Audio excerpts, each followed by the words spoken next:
Herkese merhaba. Doktor Mehmet ben Healing Journey'den. Bugün Doktor Ayşe Pınarbaşı ile birlikteyiz.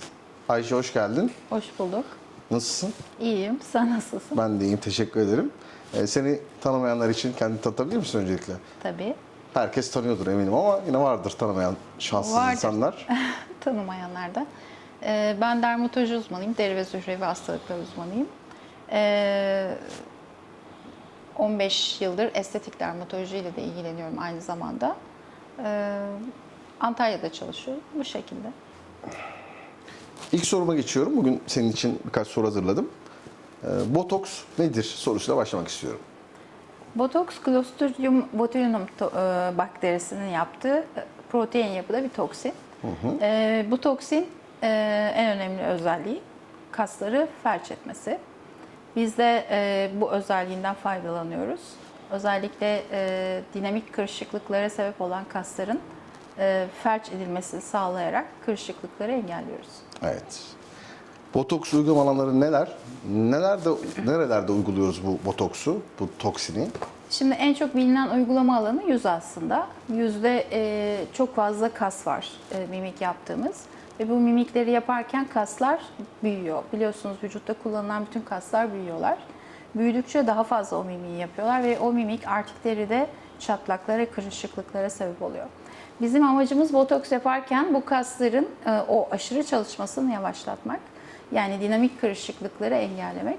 Yüzde işte alın çizgileri, kaş arası, göz çevresi, alt yüzde ağız köşesi, mutsuz ağız ya da yüzü aşağı çıkan platisma kaslarına yaptığımız uygulamalar var.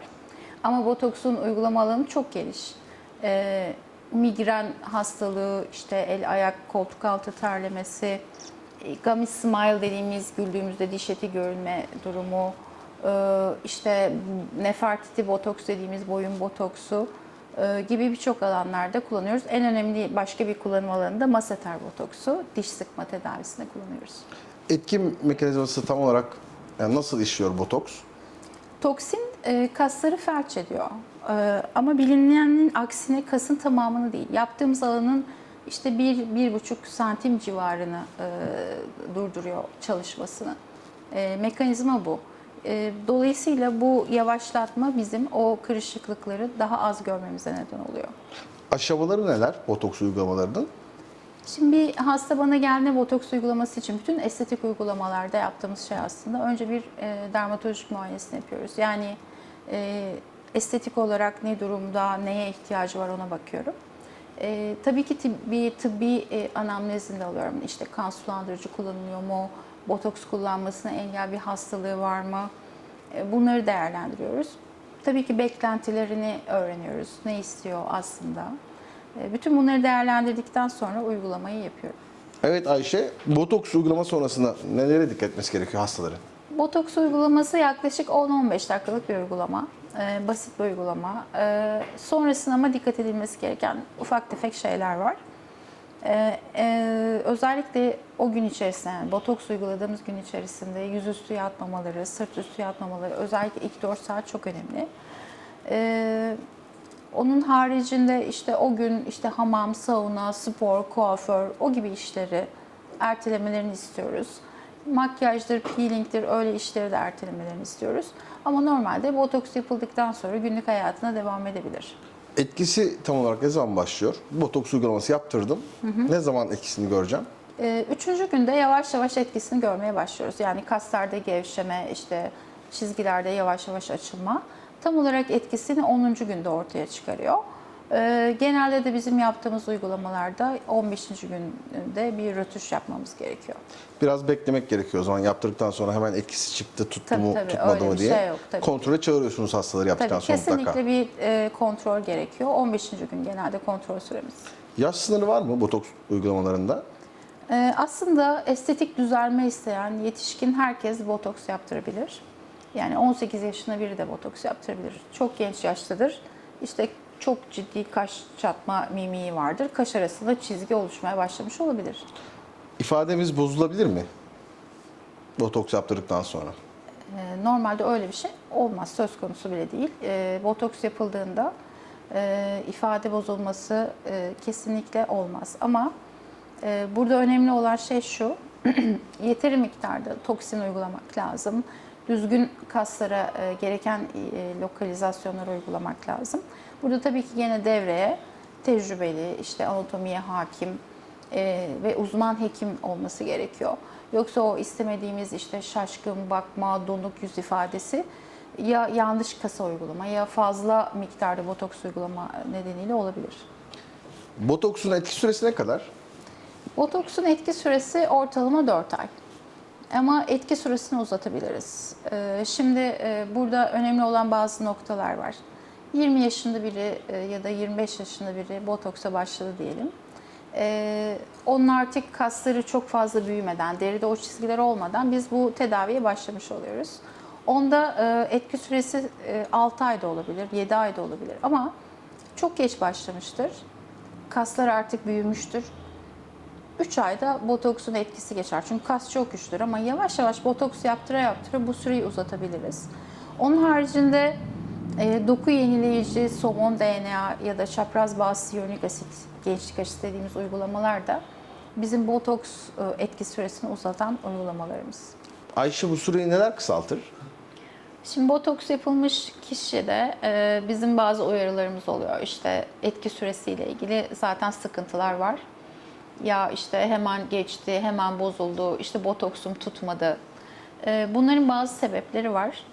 Mesela aşırı spor yapma, hamam, sauna, çok sıcak banyo yapma, işte yüze ısıtıcı uygulamalar yapılması gibi.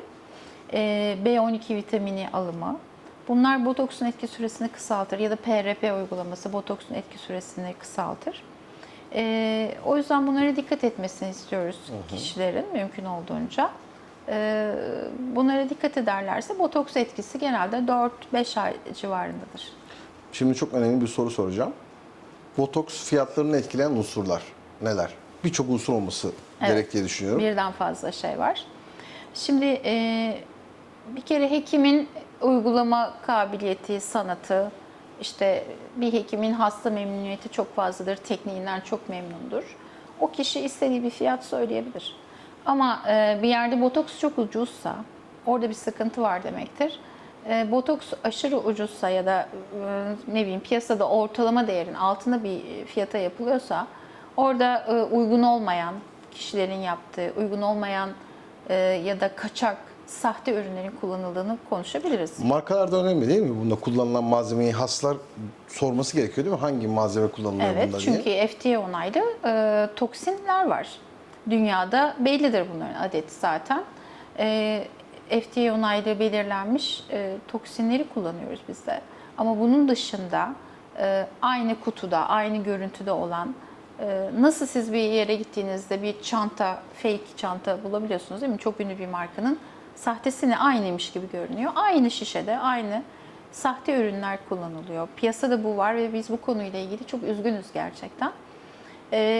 Bunlar kullanılıyorsa ucuz botoks yapılabilir ama bu çok tabii ki sağlığı tehdit eden bir durum. Benim sormak istediğim bir soru daha var. Ben bildiğim için söylüyorum.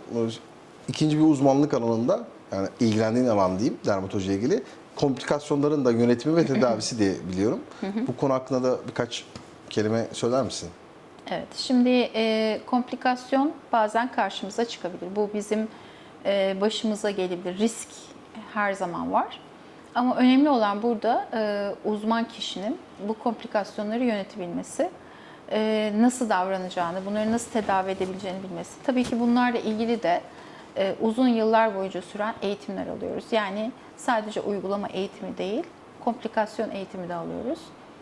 Ben sadece işlem yapmıyorum, yani uygulama yapmıyorum kliniğimde. Aynı zamanda dışarıda oluşmuş komplikasyonların tedavisini yapıyorum. Kaç yıldır estetik uygulamalarla ilgileniyorsun? Tamamen estetik uygulamalarla. Ortalama 15 yıldır böyle. Çok büyük bir tecrübe, 15 Evet. yıl. Tebrik ediyorum, teşekkür ediyorum. Ben teşekkür ediyorum. Ben de seni çok başarılı bir hekim olarak görüyorum. Zaten botokslarıma da size Teşekkür geliyorum. ederim. Sağ olun. Çok memnunum. Teşekkür ederim. Ben teşekkür ederim. Bu bilgilendirme için. Bence aynı zamanda bir halkımızda bilinçlendirmiş olalım. Evet. Yani ucuz botoks ya da ucuz dolgu yapmak için merdiven altlarında hekim diploması olmayan, bu işin yetkinlik belgesi olmayan insanlar tarafından yapılması komplikasyonlara neden olabilir. Evet. Başlarına daha büyük işler gelebilir ve ucuza yapacağım derken daha pahalıya mal olabilir komplikasyonların Evet, tedavisi. Sağlık açısından da onları burada uyarmak istiyorum. Uyarmış olalım. Aynen. Aynen. Ayşe'ye çok teşekkür ederim. Çok faydalı bilgiler verdin bize. Eklemek istediğin bir şey var mı son olarak? Eklemek istediğim şey herkesin güvenilir uygulamalar yaptırması, sağlığına çok dikkat etmesi, işte komşum gitti, arkadaşım memnun falan diye. Çünkü bu şekilde konuşup çok pişman olup dönen kişiler olduğu için. Çok var. Benim de arkadaşlarım var Çok öyle. fazla var. Yani gerek yok. Bu doğru bir tane zaten. Yani aramaya gerek yok. Bilim de bir tane. Yani yapılan doğru işleri, doğru hekimleri seçebilirler. Doğru malzemeleri de seçebilirler. Bu onların sağlığı için çok önemli. Komplikasyonlardan, ters etkilerden korunmalarını istiyoruz tabii ki bir taraftan da. Uygulamalarla ilgili doğru bilgi almalarını istiyoruz. Bu konuda da ben bilgi vermek istiyorum her zaman. Her zaman da tekrar konuşabilirim. Teşekkür ederim. Ben teşekkür ederim. Healing Journey olarak herkese sağlıklı günler.